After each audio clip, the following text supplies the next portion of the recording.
NutriCast. And then I would say for my company, for Co-Found Her, what's really important to me is that I serve. So at this point, I want to be able to give back as much as I can and to serve these entrepreneurs and these founders as much as I can. And I know that the rewards will come from that, whether it's, whatever that might look like. But by being able to just give back in that way, that's the most important thing. That's what success looks like for me today. Welcome to Think Business with Tyler, sharing our methods and strategies for success. Join in on our conversations with business owners as we highlight their triumphs and detail how they overcame the challenges they faced while continuing to grow and scale their business.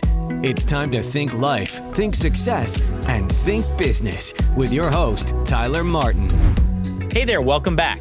Today, we're diving into the world of startups with Christine Spraker, founder of Co-Found Her. Christine's got the inside scoop on growing businesses, scaling investments, and even a bit of gardening wisdom. It's a packed episode you don't want to miss. Hey, Christine, welcome to the Think Business with Tyler podcast show. How you doing today? Hey, I'm doing great. Thanks for having me. Yeah, thanks for being on. I'd love to start out with learning a little bit about you. First, I'd love to learn about you professionally, what you do, and then something personal that you can share. Sure, absolutely. Well, professionally, currently I am the founder of an advisory and investment firm called Co-Found Her. We're focused on helping new entrepreneurs grow and scale their businesses. So having been employee number one, employee number two, a founding employee at a healthcare technology company, I know what it's like to build a business, and I learned a lot through the 8 years that I was there. And so now that I've stepped away from that business, I'm looking to give back. I'm really excited to share what I've learned with other entrepreneurs who are out there trying to do something really special, want to do something really big, whether it's, something in healthcare or something that's in technology. So that's where I'm focused professionally right now. And then did you ask me the second question? I did. I always like to sneak in a few, so don't be surprised if I throw you curveballs at you. Just something about you personally. Oh, something about me personally. I love to garden. I have a vegetable garden and a fruit garden this year. And one of my superpowers is actually growing banana peppers and pickling them. So I have friends, family, everybody, my kids' friends are always asking me for jars of the pickled banana peppers. So you're kind of bringing memories to myself right now that I'm dealing with. So my wife has a green thumb. And so she has all kinds of plants, front of the house, back of the house. And she's in Thailand right now for a month. So I am in charge of all her plants. And I will tell you, I hate watering with a passion. And every day I'm out there going, oh man, I hate this so much. But if one of these plants dies, it's probably going to be at least a month for me out in the backyard sleeping. So I'm trying hard to preserve these plants. So it sounds like you have a green thumb. I don't know how green it is, but I enjoy it. And it's very cathartic for me during the summer times. Okay. I'll take it. What fruits are you growing? I'm curious. A watermelon. Watermelon. I've had multiple. I've been surprised. So that's the only fruit I have. The rest, unless you consider a tomato a fruit. Right. I have tomatoes. Yeah. Watermelon's probably my favorite fruit. Is that a hard one to grow? I mean, how's its return rate? I've been surprised how easy it was. Really? I didn't have anything for a while, and all of a sudden these little watermelons started popping up, and now I have big watermelons. So it's been fun, and they're good. Cool. They're delicious. Very cool. Thanks. Does cash flow have you down? Profit not where you think it should be? Maybe it's the long hours. Let's meet to see if I can help. I bridge driving the financial performance of your business to hit growth and success targets. Book a complimentary meeting at meetforgrowth.com to get started now. Once again, that's meetforgrowth.com. I look forward to talking with you. And thanks for listening to the show. Watermelons started popping up, and now I have big watermelons. So it's been fun. And they're good. Cool. They're delicious. Very cool. Thanks. So I want to talk a little bit about Co-Found Her and just helping companies scale or helping new business owners scale. What do you see in terms of the biggest barrier or challenge for new business owners in terms of getting going, building their company, getting it to a point where they can scale? Like, what is there a common theme you see? Oh, such a good question. The common theme tends to be a little bit of confusion. It's really easy to listen to a lot of different people and get a lot of different ideas or advice on what you should be doing. And figuring out exactly what it is you should be doing can be difficult if that's the case. So I always try to mentor the people that I'm working with to trust their gut, evaluate the different options, but then trust their gut. But so many times I'll come in and I'll say, wait, why are you doing this? And they'll be like, oh, so and so told me I should. And I'm like, no, that's a waste of time. It's a waste of money. It's a waste of your energy. Like, don't put any effort into that. So I think early on, until you have that experience and you've been there and you've done that, it's easy to be confused. It's easy to listen to too many different ideas and not trust yourself. Right. Now, your role is you help founders get to the point of actually getting seed capital to like Series A. Is that correct? Correct. So that's a little bit different world than my typically clients that I talk with are usually, Jane and John type business owners that are supporting their family as well as their employees. I'd love to go down this path a little bit though. What does it take to actually to create a business that someone's willing to actually invest, whether it be seed capital or capital? I mean, what are some things that if you're out in the audience, someone's out there thinking about this, what are things they should be doing to even go in that direction? Yeah, well, so I would say, just to qualify it, maybe not so different than somebody who's looking for a small business loan or a little bit of capital to get started, whether they're going to start a restaurant or a family business. Seed money is that same thing. It's how can I get a little bit of capital to get me going through the first year of this business or however long. And so typically the way that companies will think about that is I'm going to go to my friends and family. I'm going to go to my network and just ask them for $1,000, $5,000, $10,000 and see how much money I can get that way. And then there's some networks called angel investors and angel networks. And angels, that's kind of what they sound like. They're here to help supply that early funding for these companies. So in order to be capital, eligible or whatever, you have to have a strong business plan, a strong business idea, and you have to demonstrate good product market fit. So whether you have a product yet or not, that might not matter at this early stage, but you have to know that you're going to be solving a problem that isn't currently being solved in the way that you're thinking about solving it. So you have this idea, you have a strong business plan and strategy behind it.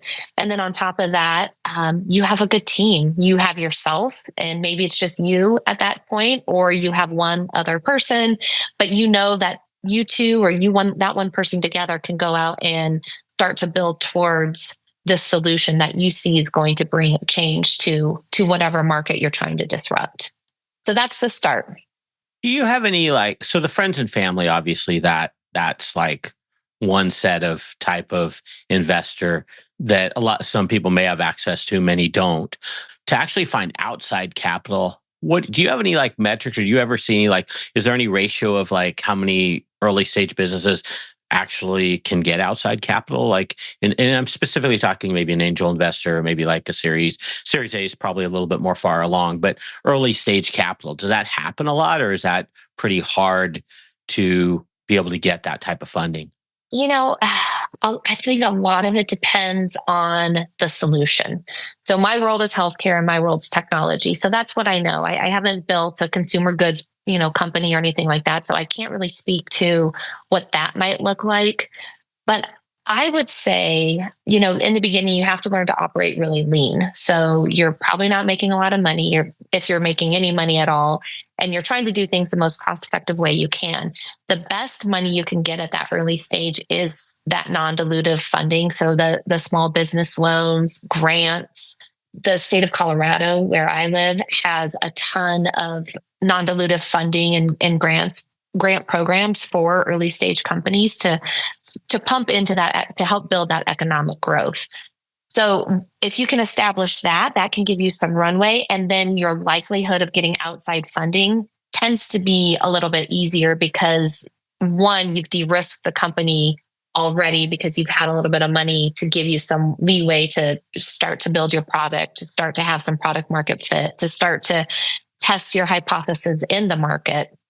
But I would say it's not uncommon, even if you don't have some of that grants or some of those other funds early on, to get outside capital. There's all of these networks that exist specifically for that reason, for pre-seed, series seed, to help these companies get off the ground. But if you don't have a strong sense of where you want to take the company, it's going to be hard to sell your vision to anybody. And it's going to be hard for anybody to want to invest at that time.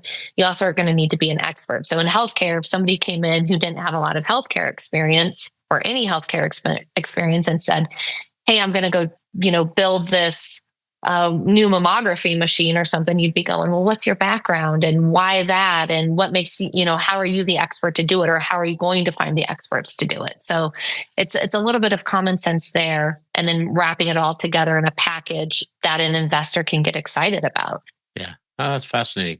It's interesting. I'd love to talk about, you mentioned about your being, was it employee number 1 or number 2 of the health company? I think I said both. I meant employee number 2. Okay. There was the founder. The founder asked me to join, and then I joined. So okay, that's awesome. And so then you ended up becoming co-CEO, right? Is that correct? Correct. Yep. I'd love to hear the journey there. And I probably just what you were just about to get into. Kind of take me through that story. Like, how do you, going from employee number 2 to the point where you leave the company? I'd love to know just how that all played out. Yeah. So I was in healthcare. I was in medical device sales for a long time. And I met my former business partner. He was a physician, and he was diagnosing lung cancer at an earlier stage than most people across the country. And it was a simple algorithm he was doing, but it was labor intensive. And he taught it to me. I started trying to teach it to other physicians. People just didn't get it. It wasn't complex, but it required work. And he said, I'm going to start a company. There's no technology out there to do this in an easier fashion. And so he said, I'm going to start this company. Come join me. So I ended up joining him, and together we built from this idea into this technology that we sold into healthcare systems. And we were able to identify patients who were at risk for getting lung cancer and help diagnose them earlier. It's this beautiful business, literally saves lives. The mission is to save lives. And we started just with some of that friends and family. And so you had a great point. You said most people don't have access to that. Their friends and family might not be able to give money here and there. So between the two of us, our friends and family, we had some friends and family investors, but we were able to meet people who came from, either wealthy backgrounds or different ways that we were able to help get our seed funding that would get us along for the next couple months, and then we would raise a little bit more from somebody else, and we'd get through to the next couple months. And that's what we did for the first couple of years. And that's how we survived. We operated extremely leanly. We had no offices, no overhead. We made sure that we operated as efficiently as we could. And then we were really blessed and fortunate. A local family here in Colorado decided to give us a big seed investment. And then Mark Cuban matched it.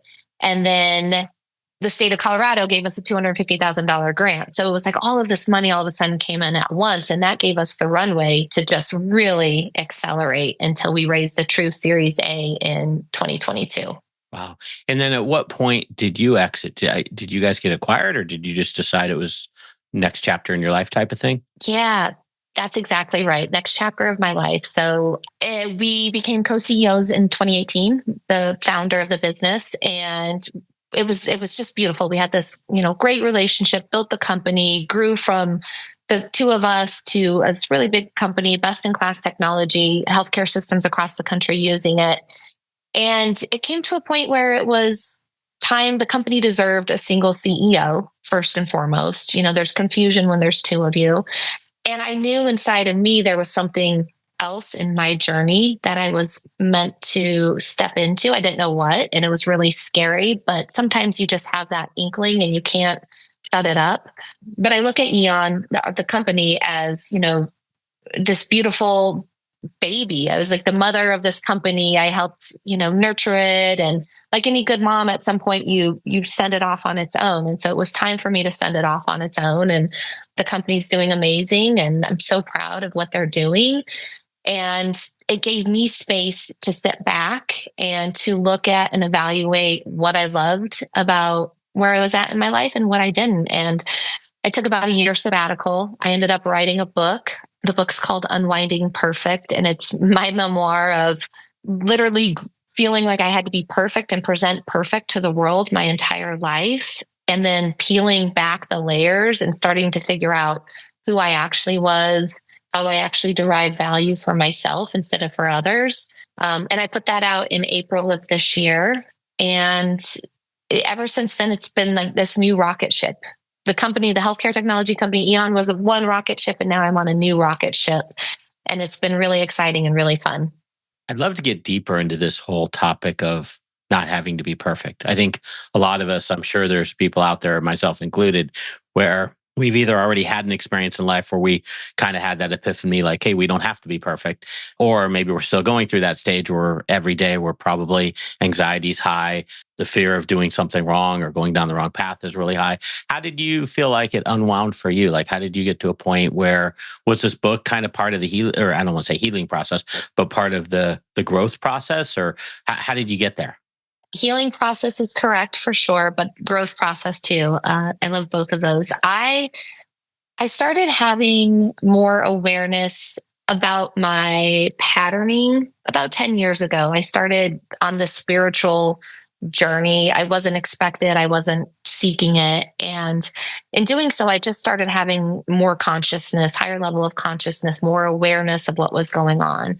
I started to realize I had patterns and behaviors that I hid because I didn't like them, but then it forced me to be somebody that I wasn't. So it was like I was presenting something to the world that never felt authentically aligned to myself. So as I started to peel back those layers and look at what are called shadows, we all have shadows. We all have these things that we hide because as children, if those shadows, we learn at a young age, if we present this way, our parents, they scold us, they give us a slap on the whole hand, we might not be loved, all of these things. So we learn to hide those shadows because those shadows mean they equal an unloving situation.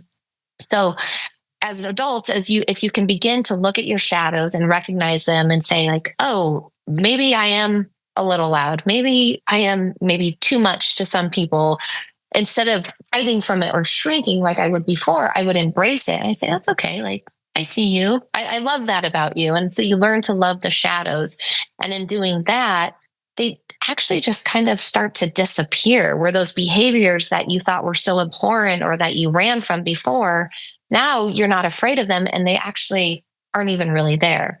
And so that was really the first step. And then it's an evolved process and it's ongoing. There's something new every day that I'm working on and trying to learn and integrate. But right now, it's just at the stage that I'm at, I'm just focused on being heart centric and heart open and leading with love in all aspects of my life, which means loving myself unconditionally. And then by being able to do that, then you can love others unconditionally. If you're a business owner feeling stuck in your business, overwhelmed, responsible for everything that happens, and working long hours, Tyler helps his clients develop processes, hire high-performing team members, and better understand their financial metrics and numbers to allow for a more predictable, less hands-on business. To schedule a free, no-pressure consultation, head to thinktyler.com and click the meeting button. Tyler would love to see if he can help you work on your business, not in your business. Schedule a consultation today at thinktyler.com. Think life, think success, think business. Ryan Reynolds here from Mint Mobile. With the price of just about everything going up during inflation, we thought we'd bring our prices down. So to help us, we brought in a reverse auctioneer, which is apparently a thing. Mint Mobile Unlimited Premium Wireless. How to get 30, 30, bit to get 30, bit to get 20, 20, 20, bit to get 20, 20, bit to get 15, 15, 15, 15, just $15 a month? Sold! Give it a try at mintmobile.com/switch. $45 upfront payment equivalent to $15 per month. New customers on first 3-month plan only. Taxes and fees extra. Speed slower above 40 gigabytes. See detail. Loving myself unconditionally. And then by being able to do that, then you can love others unconditionally. That's very cool. In terms of defining success, if you had to look at your definitions of success today, now that you're kind of at a different point in life with this unwinding perfect. Is that definition of success different than maybe it was like 10 years ago or 5 years ago even? And can we Or talk about two that a little bit? years. Or 2 years ago? Yeah, totally. I used to define success as, how much money I was making, how I presented to the world, how my house was, how my children were doing, what my title was, all of these superficial things that never really brought me this depth or this completeness, if that makes sense. So I was constantly chasing the next thing because I thought by getting the next thing, the next promotion, then the next client, the next whatever, that meant I was successful. And it was fun. I mean, I loved every bit of it, but my identity was wrapped up in that versus who I truly am. And so success to me today is, did I get to do my meditation practice today? Did I find the space and the time to do that? Did I get to talk to somebody interesting like you and learn from you and have an opportunity to share?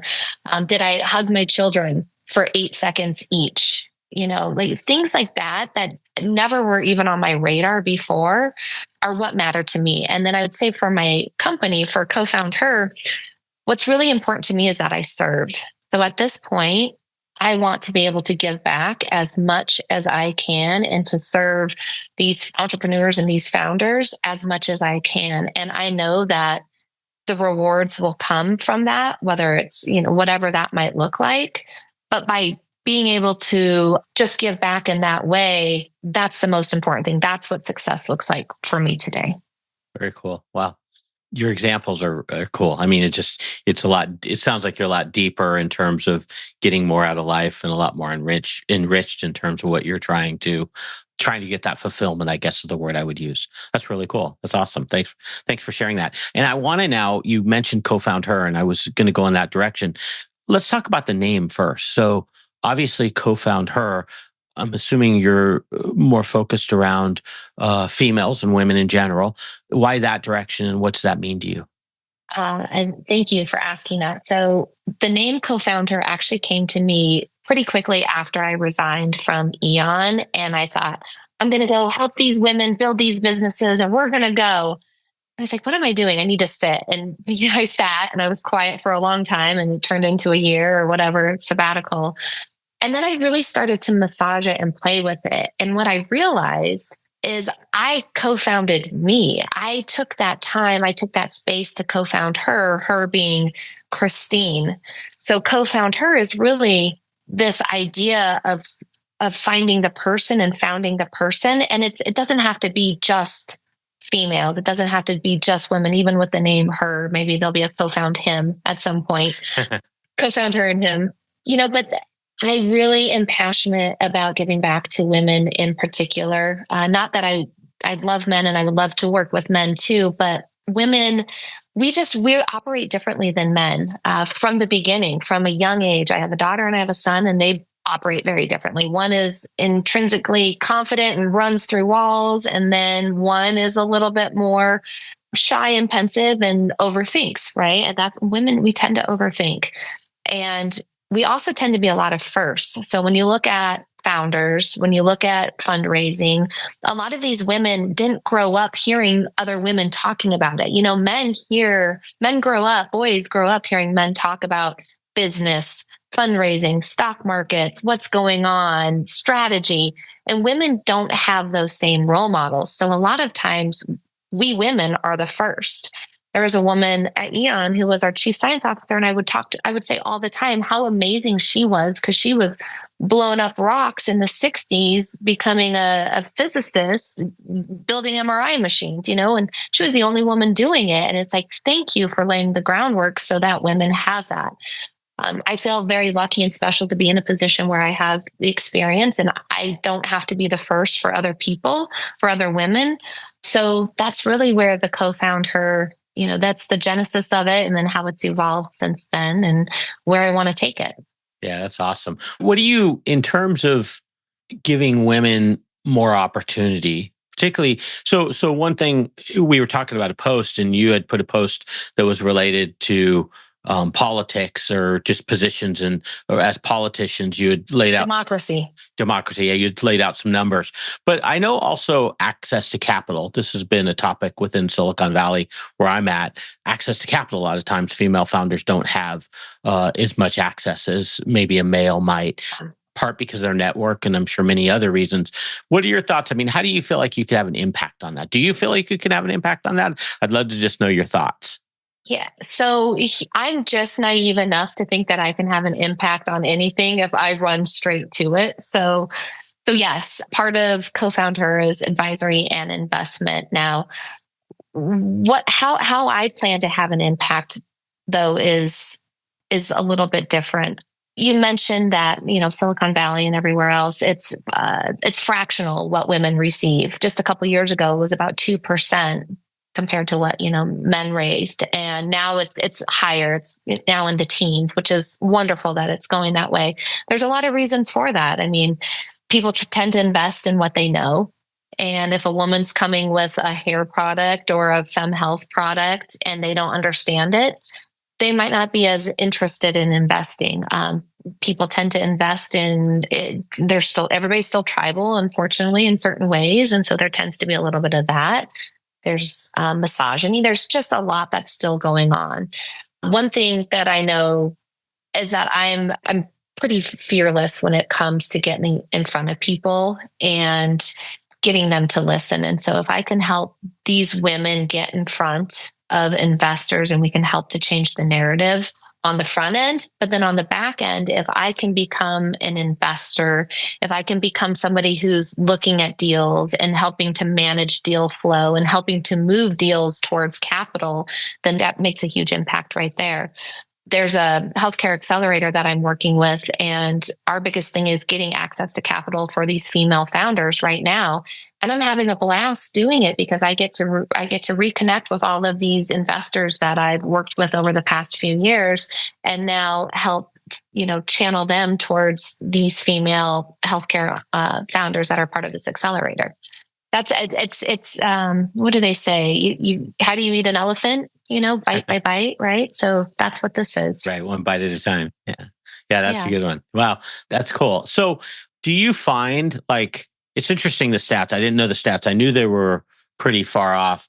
The 2% I've heard, I didn't realize it was up in the teens now. Do you see at some point, can you envision a world where it's kind of pretty much even down the line in terms of investment capital and access, no matter what gender or where you're at? Or do you think there'll always kind of be a little bit of an inequity?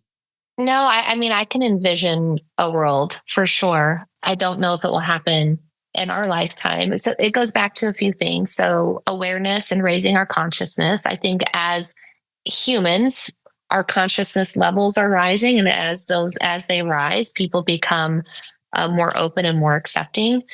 I also think that, I don't want this to be perceived as a negative topic, but I think that there's definitely some toxic femininity that goes on. I think there's toxic masculinity in both. And I think that we need to look at, from a business perspective, from a society standard, how do we change that? How do we start to approach femininity and masculinity in a different way that's not toxic anymore? Because toxic on either side doesn't work and it doesn't help. So I think that there's opportunities to study that, to implement it, to truly have change. I mean, you can't have this DEI initiative and after 3 years throw it away, which is what we're seeing right now. I mean, there has to be true commitment and true adherence to those types of initiatives. But I think there's a way, and I think it's going to happen. I mean, women are a driving force. All the statistics show that when you have female executives, female board members, female in upper management, companies actually do better, actually are more profitable when women are involved than just all men. And so there's people, it's going to be forced to change, but it's going to take a while. One thing you said a little bit earlier, you said, hey, I'll get in front of anyone. I'll, whether it be a presentation, a deal, a pitch, or whatever. That drive, I'm assuming, part is what is in your DNA. Imagine some of it is also your background in sales. This is sometimes a barrier, though, I see for business owners, regardless of gender. They are a little scared to get in front of people or a little scared to throw themselves out there. Any words of wisdom or tips in terms of how you've gotten to the point where it sounds like you'll get in front of pretty much anyone and try to make it happen? What are your thoughts around that? Yeah, I think the biggest lesson for me is at the end of the day, that person you're trying to get in front of is still just a human. And they have insecurities, they have fears. They are doing all the same things that you're doing. And so I think the fear is if I go and put myself out there, I might look stupid. I might say something wrong. I might make a mistake. And yeah, you probably are going to do one of those things, but that's okay because that person's probably going to do the same thing too. And so, this is another, I'm sorry to use another one, but like you miss 100% of the shots you don't take. It's just one of those things you have to, especially in business. If you're going to be a business owner or an entrepreneur and you're going to go try to build something, you have to be willing to put yourself out there. And the first few times are hard and scary, but you just have to pick yourself back up and keep doing it. And then it becomes old hat and second nature, and you're doing it with ease. But yeah, just remembering that person that you're talking to, pitching to, they're just like you. There's really no difference between the two of you. When Mark Cuban, I think you said he invested, did you say he invested in your company? Did you actually have to pitch in front of him or was it his group? No. My former business partner was able to get in touch with him via email. And so they started an email exchange. And then after a year of, consistent follow up, he finally, said, if you want me in, here are my terms. And he became an investor.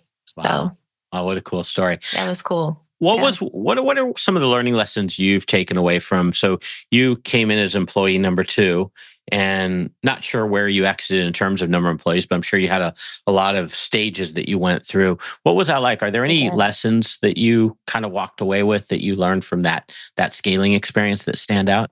I will say there is no better memories or times than those early days, those early years when there was 5 or 6 of us. And we were just this little family. We were so tight and so cohesive.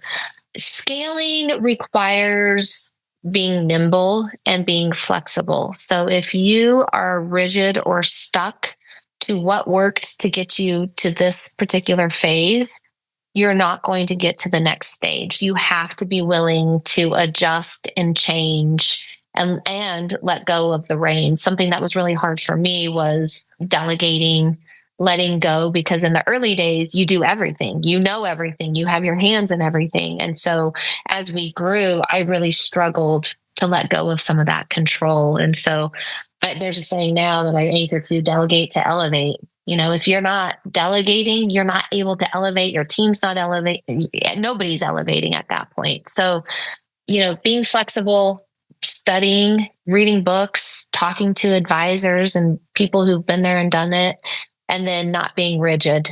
Those are, I would say, some of the biggest things you can do. And track. Monitor all of your numbers, track all of your numbers so you can see what's working and what's not working.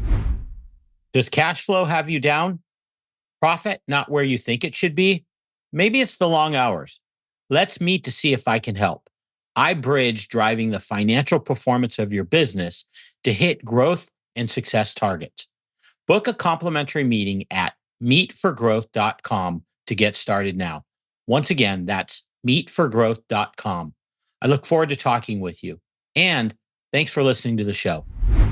Monitor all of your numbers, track all of your numbers so you can see what's working and what's not working. Yeah. There's such a common theme that I hear so often from successful people. The things you just brought up, from tracking your numbers to staying consistent to delegating. It's just getting yourself out in front of people. There's just those tenements of doing things that if you can do them consistently, more often than not, success will follow you. Yep, absolutely. Yeah, good stuff. It's not rocket science. It's really not. Right. Yeah. Yeah, it's just having the guts to do it. It's funny, though, when you say it's not rocket science, and when you opened up the show, you talked about how sometimes people get so much advice from so many different people. I think that's kind of part of the problem, though, is that, a lot of times people make it seem more difficult than it is. I think that's kind of sometimes why some services even exist, is that there's an appearance of making it more difficult than it is. But really, when you peel back the onion, it's, if you do these certain things, more often than not, you're going to be successful. It's not, as, like you said, it's not rocket science. It's just, there's just certain things you got to do. And if you do them, you'll probably be successful. Yeah, absolutely. There's a reason why there's a framework that can be applied probably 80% of the time. Yeah, so true. Hey, so your website, co-foundher.com, and I'll put this in the Think Tyler show notes. co-foundher.com is your one website. Your other website where your book's at, unwindingperfect.com. Once again, I'll also put that in the show notes.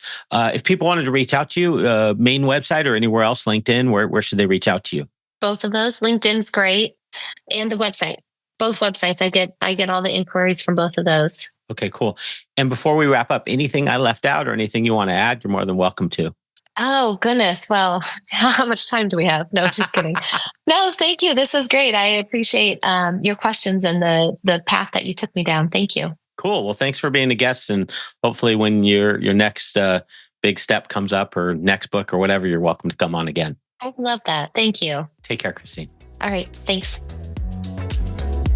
That's all for this episode of Think Business with Tyler. But we have plenty more resources to help you in your pursuit of business excellence on our website at thinktyler.com. If you'd like to be featured in a future episode of the show, feel free to reach out to us on social media at think_Tyler. We look forward to helping you think life, think success, and think business.